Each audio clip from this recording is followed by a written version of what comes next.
రాత్రి సుమారు 11 గంటల సమయంలో మాకు ఈ మీర్జాపల్లి రైల్వే స్టేషన్ పక్కన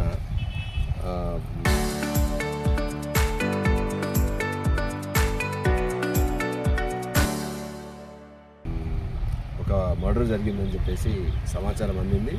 సో దానిలో భాగంగా ఎస్ఐ గారు, సిఐ మేము అంతా కూడా స్పాట్ విజిట్ చేయడం జరిగింది. మృతుడు ఎవరైతే ఉన్నారో ఇక్కడనే ఒక కంపెనీలో పనిచేస్తాడు. ఈయన హేమారామ్ అని చెప్పేసి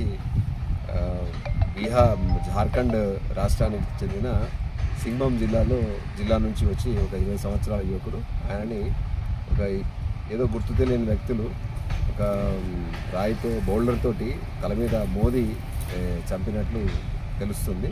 సో దీనికి సంబంధించి క్లూస్ టీము, డాగ్ స్క్వాడ్, తర్వాత మా టీమ్స్ అన్నీ కూడా ఇన్వెస్టిగేషన్ టీం అంతా కూడా మేము వచ్చినాము. ఒక కేసు నమోదు చేసుకొని దీని మీద పూర్తి స్థాయిలో ఇన్వెస్టిగేషన్ చేసి ఎవరైతే గుర్తు తెలియని హంతకులు ఎవరైతే ఉన్నారో వాళ్ళను మేము వీలైనంత తొందరగా మేము ఈ కేసును డిటెక్ట్ చేయడం జరుగుతుంది.